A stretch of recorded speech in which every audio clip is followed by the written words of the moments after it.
Hello my dear students. इस video में हम इंडियन पेनल कोड के कुछ इम्पोर्टेंट पॉइंट्स कर लेते हैं सेक्शन के आधार पर। ठीक है, स्पीड रिवीजन होगा ये। अब ये जो पॉइंट्स हैं वो बार बार एग्ज़ाम में पूछे जाते हैं, तो इनको बार बार हमें रिवीजन करना चाहिए और यहीं से हमारे प्रीलिमिनरी में या मेंस में क्वेश्चंस आते हैं। ठीक है, प्रीलिमिनरी के पॉइंट ऑफ व्यू से हम रिवीजन कर लेते हैं। अब आते हैं हम Indian penal code 1960। Act number 45 है। इसको असेंट कब मिली? 6 अक्टूबर 1960 को इसको असेंट मिली। इसमें टोटल हमारे पास 23 चैप्टर्स हैं, टोटल 511 सेक्शंस हैं। इसको असेंट कब मिली ये हमने 6 अक्टूबर 1860 को बता दिया है। अब आते हैं इसकी कमेंसमेंट डेट क्या है।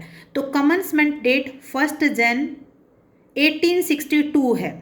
असेंट 2 साल पहले मिली थी और कमेंसमेंट में ये 2 साल बाद आया। ठीक है, 1862 में इसका कमेंसमेंट हुआ है।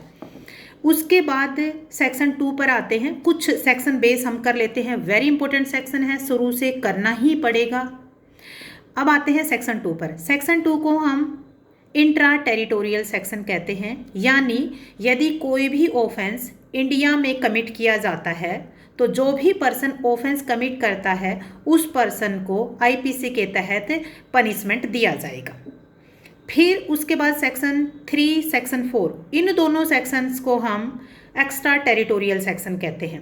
सेक्शन 3 कहता है कि यदि कोई भी पर्सन इंडिया के बाहर ऑफेंस कमिट करता है तो भी वो आईपीसी के तहत इंडिया में ट्रायल किया जा सकता है, उसको पनिशमेंट मिलेगा। कोई भी ऑफेंस कमिट करके इंडिया में आ जाता है, पाया जाता है, तो सेक्शन 3 में ऑफेंस कमिट किया माना जाएगा और उसका ट्रायल होगा। अब आते हैं सेक्शन 4 में। सेक्शन 4 में हमारे पास 3 थिंग्स है। मेन इंपॉर्टेंट टाइटल की बात है कि इसको एक्स्ट्रा टेरिटोरियल सेक्शन कहते हैं।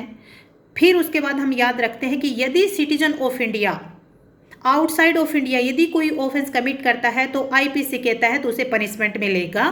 फिर उसके बाद यदि भारत में रजिस्टर्ड कोई शिप या एयरक्राफ्ट है, उस शिप या एयरक्राफ्ट में यदि कोई भी ऑफेंस कमिट किया जाता है, वो भारत की टेरिटरी से बाहर भी यदि खड़ी है, उसमें यदि कोई ऑफेंस कमिट किया जाता है तो फिर भी आईपीसी के तहत उसे पनिशमेंट मिलेगा। उसके बाद कंप्यूटर रिसोर्सेज, यदि कोई ऐसा कंप्यूटर रिसोर्स है जो भारत में लोकेटेड है और उसके थ्रू कोई ऑफेंस कमिट किया जाता है तो भी आईपीसी के तहत उसे पनिशमेंट मिलेगा। तो 3 थिंग्स है, याद रखना। उसके बाद सेक्शन 5 आता है। सेक्शन 5 क्लियर कट सा है कि यदि कोई भी सेलर है, आर्मी ऑफिसर है, आर्मी पर्सन है, नेवल का कोई भी मेंबर है, इंडियन एयरफोर्स, नेवी, इनका कोई मेंबर है, ऑफेंस कमिट किया जाता है तो वो उनके अपने लॉज अप्लीकेबल होते हैं। ठीक है, आर्मी के लॉज अप्लीकेबल होते हैं, ये लॉ आईपीसी जनरली अप्लीकेबल नहीं होती है। ठीक है, उसके बाद स्पेशल लॉ और लोकल लॉ। यदि स्पेशल लॉ और लोकल लॉ में किसी भी एक्ट और ओमिशन को ऑफेंस बनाया गया है तो वो आईपीसी का नहीं बल्कि स्पेशल और लोकल लॉ का लागू होगा पहले। ठीक है, उसके बाद आते हैं हम इंपॉर्टेंट सेक्शन, सेक्शन नंबर 8 में दिया गया है जेंडर। जेंडर में बोला गया है कि ही जो वर्ड है उसी से ड्राइव होता है सी। यदि हम कहीं पर कुछ लिखते हैं तो यदि सी वर्ड किया जाता है या ही वर्ड यूज किया जाता है तो कंसिडर किया जाएगा ही को सी भी और सी को ही भी। सेक्शन 8 कहती है। सेक्शन 9 कहती है singular number, plural number.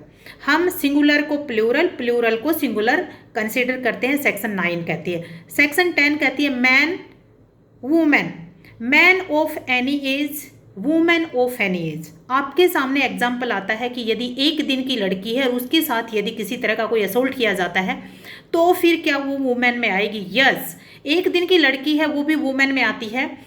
80 years की अगर कोई भी लेडी है तो वो भी वुमेन में आती है, यानी कि एनी एज। ऐसे ही मैन 2 मंथ का है चाहे वो 80 ईयर्स का है। ठीक है, यानी कि any as of man, any as of women. उसके बाद आते हैं हम सेक्शन 11 में, most important section, person. Person की सेक्शन को हम याद करेंगे CABIN, cabin. Company, association, body of person is incorporated और नॉट।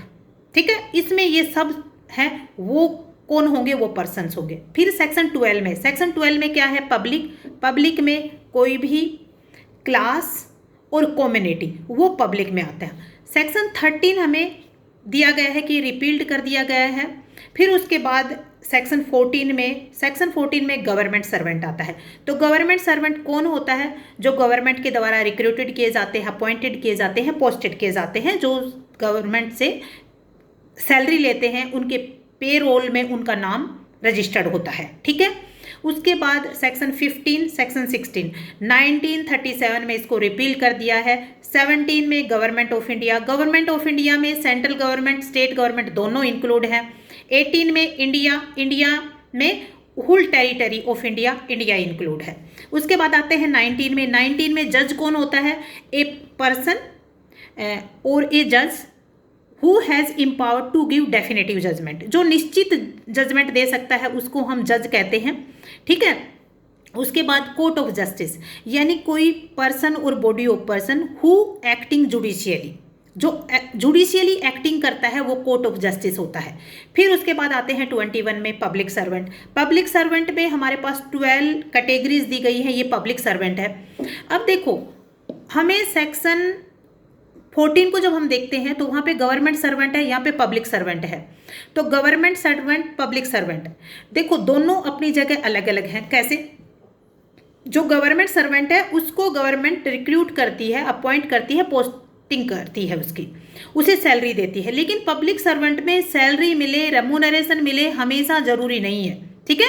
हालांकि ऐसा नहीं है कि पब्लिक सर्वेंट में गवर्नमेंट सर्वेंट शामिल नहीं होता है, क्या होता है, पब्लिक सर्वेंट में गवर्नमेंट सर्वेंट शामिल होता है, लेकिन क्या हर पब्लिक सर्वेंट गवर्नमेंट सर्वेंट होता है, ऐसा कोई जरूरी नहीं है, ठीक है। पब्लिक सर्वेंट वाइड है। उसके बाद सेक्शन 22 में आते हैं मूवेबल में कोई भी कॉर्पोरियल प्रॉपर्टी, उसको मूवेबल प्रॉपर्टी कहते हैं, the thing which can be moved one place to another place. फिर उसके बाद उनमें ये बोला गया है कि यदि कोई भी thing attach to the earth, धरती से अटैच है, फास्टन टू द अर्थ है, तो उसको हम मूवेबल प्रॉपर्टी नहीं बोलेंगे, ये इसको क्या कहेंगे, इमूवेबल प्रॉपर्टी। इमूवेबल प्रॉपर्टी की डेफिनेशन कहाँ दी गई है, ट्रांसफर ऑफ प्रॉपर्टी एक्ट के सेक्शन 3 में दी गई है और वाइड डेफिनेशन है। फिर उसके बाद सेक्शन 23 रोंगफुली लॉस रोंगफुली गेन, रोंगफुल लॉस यानी कि गलत तरीके से किसी को लॉस किया जाता है, रोंगफुली गेन यानी गलत तरीके से लाभ लिया जाता है, जिस लाभ को लेने के लिए आप इंटाइटल नहीं होते हो लेकिन फिर भी ले लेते हो, तो रोंगफुली गेन हो गया है। उसके बाद 24 में डिजोनेस्टली, यदि कोई भी पर्सन रोंगफुली गेन लेता है या रोंगफुली लॉस किसी को करता है तो उसको डिजोनेस्टली कहते हैं। 25 में फ्रैडुलेंटली, यदि कोई भी person with intention to deceive, with intention to defraud यदि कुछ करता है तो उसको हम फ्रैडुलेंटली कहते हैं। रीजन टू बिलीव, यदि कोई ऐसा रीजन है जिस पे बिलीव किया जा सकता है कि ये हाँ रीजन टू बिलीव है, तो उसको सेक्शन 26 में। 27 में यदि कोई प्रॉपर्टी वाइफ के पास है, हस्बैंड की समझी जाएगी, यदि कोई क्लर्क के पास है तो जिसका वो क्लर्क है उसकी ही समझी जाएगी क्योंकि उसको दी गई है सिर्फ। यदि सर्वेंट के पास प्रॉपर्टी है तो वो मास्टर की प्रॉपर्टी समझी जाएगी। वाइफ वाले एग्जाम्पल हमारे पास जब हम 378 में थेफ्ट की डेफिनेशन पढ़ते हैं तो उसमें इलस्ट्रेशन है, वहाँ देखना आप बहुत इंपॉर्टेंट हो जाती है। फिर उसके बाद 28 में काउंटरफिट किसको कहते हैं, यदि कोई भी ऐसा क्वाइन तैयार किया जाता है जो रिजम्बल है लेकिन उसके साथ इंटेंशन टू डिसीव हो, कि उसको यूज किया जाएगा ऐसे कि असल में है ये, उसको जेन्युइन समझ के यूज किया जाएगा, तब ये काउंटरफिट होगा। सिर्फ रिजेंबलिंग इंटेंशन यूज करने की नहीं है तो वो काउंटरफिट में नहीं आता है। उसके बाद 29 में कोई भी डॉक्यूमेंट, ठीक है, ऐसा डॉक्यूमेंट जिसको किसी भी सबस्टेंस पे, किसी भी मीन से एक्सप्रेस या लिखा गया है उस पर, ठीक है, किसी भी चीज़ पे लिखा गया है XYZ और जिसको पढ़ा जा सके, ऐसी जगह लिखा गया है पढ़ा जा सके, उसको डॉक्यूमेंट कहते हैं। डॉक्यूमेंट की डेफिनेशन सेक्शन 3 इंडियन एविडेंस में दी गई है। दोनों डेफिनेशन सेम है लेकिन इलस्ट्रेशन में डिफरेंस है, इंपॉर्टेंट है, आता है। उसके बाद वैल्यूएबल सिक्योरिटी, उसके बाद 31 में हमारे पास विल है। विल एक टेस्टामेंट्री डॉक्यूमेंट होता है। विल का जो कंसेप्ट है वो मुस्लिम लॉ में बहुत इंपॉर्टेंट है। मुस्लिम लॉ में जो विल का कंसेप्ट है मेन से प्रिलिमिनरी दोनों के लिए इंपॉर्टेंट है। तो कोई भी विल क्या होती है, विल वो एक डॉक्यूमेंट होता है यदि कोई पर्सन तैयार करता है अपनी लाइफ टाइम में, और वो विल का डॉक्यूमेंट उसकी डेथ के बाद ही ऑपरेशन में आता है, ठीक है, उससे पहले ऑपरेशन में नहीं आता है। फिर 32 में हम क्या कहते हैं कि कोई भी वर्ड रेफर करता है ओमिशन को, एक्ट और ओमिशन को। 33 में एक्ट और ओमिशन क्या होते हैं 33 में बोला है। कोई भी एक्ट है, सीरीज ऑफ एक्ट है, वो एक्ट में इंक्लूड है। ओमिशन है, सीरीज ऑफ ओमिशंस है, वो ओमिशन में इंक्लूड है। 34 मोस्ट इंपॉर्टेंट, 34 149 दोनों सेक्शन साथ पढ़ी जाती हैं। 34 के बारे में एक कॉमन बात है कि कॉमन इंटेंशन से यदि कोई भी क्रिमिनल एक्ट किया जाता है तो फिर 34 आता है। Several persons does do any act with in furtherance of the common intention. Several person का मीनिंग क्या होता है, यहाँ पे एटलीस्ट 2 पर्सन, 2 और मोर पर्सन यानी सेवरल पर्सन कॉमन इंटेंशन के लिए वो काम करते हैं। कॉमन इंटेंशन में यानी pre concern, pre meeting of the mind. अब pre meeting of the mind में ये नहीं होता है कि कुछ 2 मिनट, कुछ 5 मिनट, 2 घंटे पहले मीटिंग ऑफ द माइंड हो, ऑन द सपोर्ट भी मीटिंग ऑफ द माइंड हो सकती है, ठीक है। हाँ जी, इसके बारे में 2-3 बातें और हैं। नंबर 1 बात, जो 34 सेक्शन है वो कोई भी स्पेसिफिक ऑफेंस क्रिएट नहीं करती है, ये केवल एक रूल ऑफ लॉ है, ठीक है। फिर उसके बाद इसमें 2 और मोर पर्सन होंगे, इसमें एक्टिव पार्टिसिपेशन जरूरी होगा, इसमें कॉमन इंटेंशन होगा, ये बातें हमेशा इसके साथ रखनी है। उसके बाद 35 में यदि कोई भी क्रिमिनल इंटेंशन या क्रिमिनल नॉलेज के साथ कोई भी एक्ट करता है 35 में आएगा। 36 में partly by act, partly by omission, यदि कोई भी क्रिमिनल एक्ट किया जाता है 36 में आता है। 37 में यदि कोई भी पर्सन कोऑपरेशन करके कोई भी एक्ट करता है या कोई ओमिशन करता है, उससे कोई क्रिमिनल एक्ट होता है तो फिर 37 में आएगा। 1 वर्ड क्या याद रखेंगे, कोऑपरेशन 37 में, ठीक है। 36 में 1 वर्ड क्या याद रखेंगे, पार्टली। फिर 38 में हमारे पास डिफरेंट इंटेंशन से यदि कोई भी क्रिमिनल एक्ट अलग अलग लोगों से किया जाता है तो अलग अलग लाइबिलिटी होगी उस पर। 36, 37, 38 तीनों के इलस्ट्रेशन इंपॉर्टेंट है, एग्जाम में आते हैं, पढ़ना चाहिए। उसके बाद आते हैं 39 में वॉलंटरी किसको कहते हैं, कोई भी जानता है या रीजन टू बिलीव रखता है उसको वॉलंटरी कहते हैं। 39 में प्रिलिमिनरी में पूछा जाता है। फिर उसके बाद 40 में ऑफेंस है। ऑफेंस ऐसा ऑफेंस जो इस कोड में पनिशेबल बनाया गया है, आईपीसी में पनिशेबल बनाया गया है, वो ऑफेंस होता है। इसमें 2 पैराग्राफ दे रखे हैं, पहले पैराग्राफ में, दूसरे पैराग्राफ में कुछ सेक्शन को कैटेगरी में दे रखा है। उसके बाद स्पेशल लॉ, किसी स्पेशल सब्जेक्ट पर जो लॉ अप्लीकेबल होती है उसे स्पेशल लॉ कहते हैं। फिर लोकल लॉ, किसी पार्टिकुलर पार्ट पर, यदि किसी लोकल एरिया या पार्टिकुलर पार्ट पर अप्लीकेबल होती है उसे हम लोकल लॉ कहते हैं। जैसे हरियाणा में Haryana rent control act, Rajasthan में राजस्थान कंट्रोल एक्ट, ऐसे जो पार्टिकुलर एरिया पर अप्लीकेबल होता है उसे लोकल लॉ कहते हैं। फिर 43 मोस्ट इंपॉर्टेंट 3 थिंग्स हैं कि इलीगल किसको कहेंगे, नॉट बाउंड बाय लॉ किसको कहेंगे, ठीक। यदि कोई भी ऐसा ऑफेंस किया जाता है जो पनिशेबल बाय लॉ है, उसके बाद कोई भी ऐसा ऑफेंस किया जाता है जो सिविल एक्शन लाने के लिए राइट देता है, और कोई भी ऐसा ऑफेंस किया जाता है जो लीगली बाउंड है लेकिन वो करता नहीं है, ठीक है, उसे करना चाहिए वो करता नहीं है। उसके बाद 44 मोस्ट इंपॉर्टेंट इंजरी में कोई भी हार्म इंक्लूड है जो किसी भी पर्सन की प्रॉपर्टी को, माइंड को, रेपुटेशन को, ठीक है, बॉडी को, इन 4 को यदि किसी भी तरह का कोई हार्म किया जाता है उसको हम इंजरी कहते हैं। 4 वर्ड हैं, चारों को याद रखना जरूरी है, ठीक है। फिर उसके बाद 45 में लाइफ यानी life of any human being. फिर उसके बाद 46 में डेथ है, death of any human being. 47 में एनिमल यानी any creature other than human animal में नहीं आते हैं। 48 में वसल है। अब 45 46, 47, 48, 49 यहाँ से प्रीलिमिनरी में टाइटल बेस्ड क्वेश्चन आते हैं।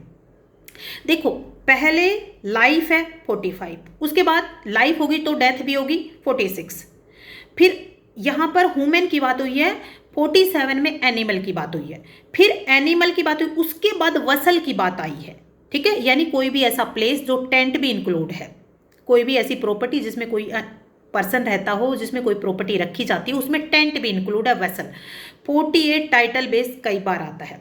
49 में हमारे पास ईयर, मंथ और ईयर। मंथ और ईयर हम किसको कहेंगे, तो जो भी मंथ और ईयर काउंट करते हैं और वो ब्रिटिश कैलेंडर के अकॉर्डिंग काउंट होते हैं, वो मंथ और ईयर होता है। फिर 50 में सेक्शन कोई भी ऐसा डिजाइन किया गया है जो प्रीफिक्स कर दिया है, और प्रीफिक्स जो नंबर होते हैं उसे हम सेक्शन कहते हैं। 51 में हमारे पास ओथ है।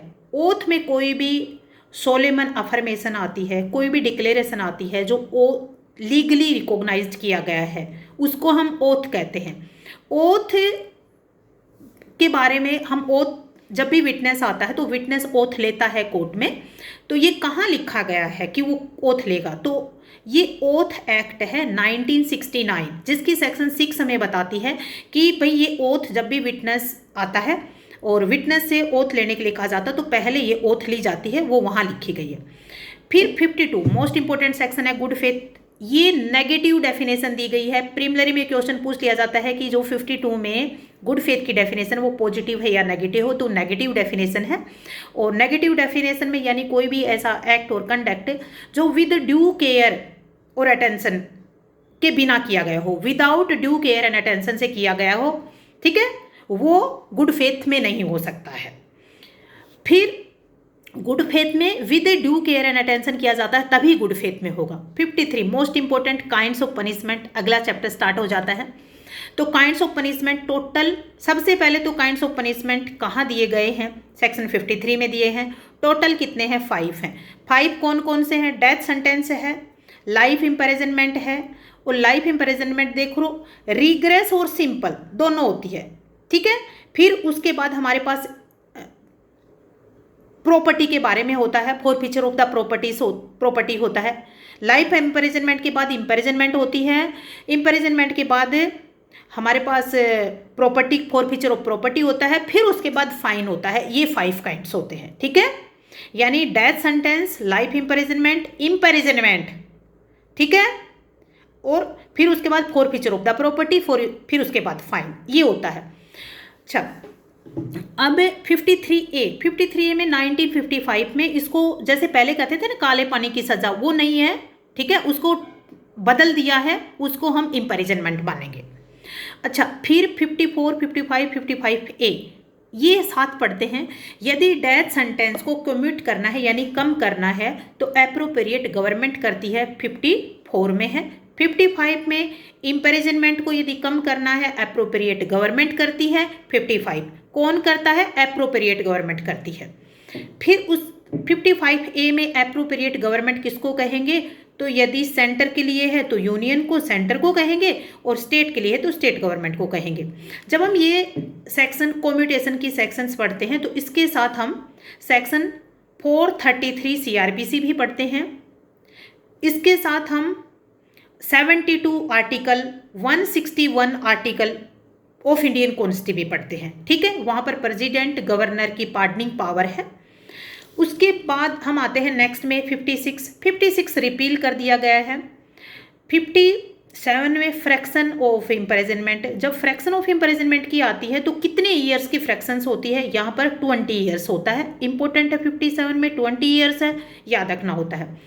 58, 59 दोनों को रिपील कर दिया गया है, और ये रिपील 1956 में किया है। फिर 60 में जो सेंटेंस होती है ना, वो रिग्रेस भी हो सकती है, वो सिंपल भी हो सकती है, पार्टली रिग्रेस भी हो सकती है, पार्टली सिंपल भी हो सकती है। फिर 61, 62 1921 में इसको रिपील कर दिया था। फिर 63 में मोस्ट इंपॉर्टेंट है amount of fine. Amount of fine देखो, ये अमाउंट ऑफ फाइन एक्सेस नहीं होती, अनलिमिटेड हो सकती है लेकिन नॉट टू बी एक्सेसिव नहीं हो सकती है। अनलिमिटेड हो सकती है but not to be excessive, excessive नहीं हो सकती है, ठीक है। फिर 64 में डिस्क्रिप्शन क्या होगा, मतलब कैसी टाइप की होगी, तो सिंपल भी हो सकती है, रिग्रेस भी हो सकती है। अब आते हैं 65 में। 65 में एक बात याद रखना, 65 और 67 दोनों कन्फ्यूजन कर देती हैं। अब दोनों को अलग अलग मैं कर देती हूँ, ध्यान से सुनिएगा। 65 में यदि किसी भी अक्यूज्ड को इम्प्रिजनमेंट एंड फाइन दोनों दिए जाते हैं और दोनों इम्पोज यदि किए जाते हैं और वो अक्यूज्ड फाइन नहीं भरता है, तो उसे वो फाइन नहीं भरा है उसके लिए उसे कितनी पनिशमेंट दी जाएगी। तो जिस भी ऑफेंस के लिए उसे पनिश किया जाता है उस ऑफेंस की मैक्सिमम जितनी पनिशमेंट है ना, उसका 1/4 उस फाइन ना भरने के बदले में लगाया जाता है। और जो वो फाइन उसने नहीं भरा उसके बदले में वो 1/4 उसे मिली है ना सजा, उसे वो सजा जो पहले मिल चुकी है ना उसके एक्स्ट्रा है, वो अलग से भी भुगतनी पड़ेगी। मतलब ये भुगतेगा उसके साथ में ये 1/4 भी भुगतेगा। उसके बाद 66 क्या कहता है, वो 66 कहेगा कि जो 65 में दी गई है ना वो डिस्क्रिप्शन कैसा होगा, तो कैसा भी हो सकता है, ठीक है। वो रिग्रेस भी हो सकती है, सिंपल भी हो सकते हैं। अब 67 में एक बात याद रखना क्लियर कट से कि यदि ओनली फाइन के साथ पनिशमेंट मिलता है और उस फाइन को यदि नहीं भरता है तो उसे उस फाइन का डिफ़ॉल्ट करने में कितनी सज़ा मिलेगी।